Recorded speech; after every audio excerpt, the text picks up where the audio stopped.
So I finished with the 7-inch face and the 5-inch face, and here is some beautiful spalted maple that was in there. Here is some more maple, and the more I look at this is pretty much all maple on this level. And this piece is down here.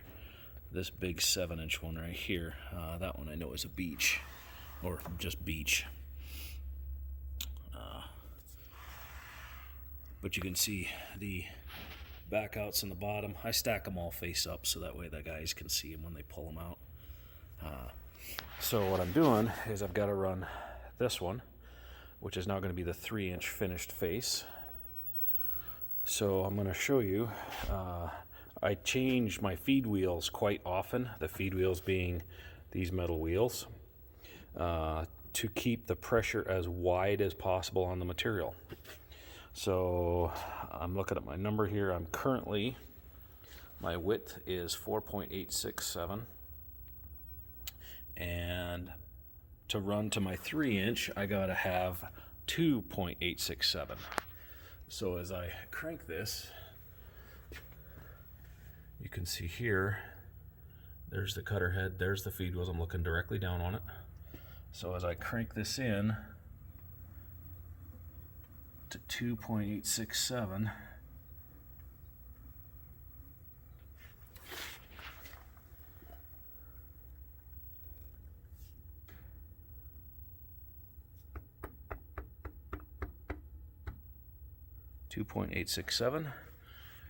you'll now see that my cutters and my feed wheels are really close together. I always check to make sure that I swing my cutters to make sure I don't have what they call a crash, which is that cutter coming in contact with something that's hardened steel or what it should not be contacting, like anything but wood. You know, this fence, those wheels, this one back here, if you reset the this little tiny fence right here, which can move, you want to make sure you don't hit that.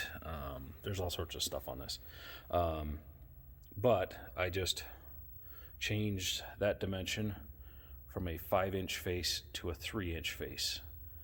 Now you notice these numbers don't correspond right now to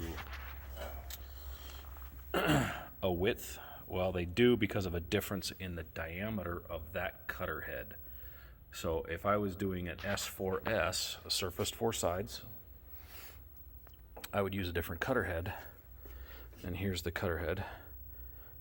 These scales, because I do a lot of S4S, these scales are dimensioned or set off of the dimension of these heads.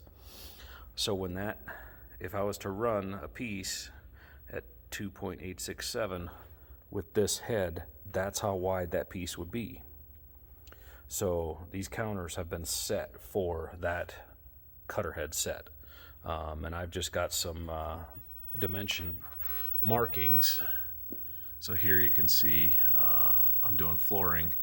So if you were to take the width, currently the last one was a 5-inch width, you minus 0.133, that would give you the 4.867. So those are one reason you may look at it and go, hey, that doesn't match. Well, that's the reason why, is because I've calibrated it to a different cutter head. So anyway, so I'm going to finish getting this covered up, shielded, put back together, and run the last batch.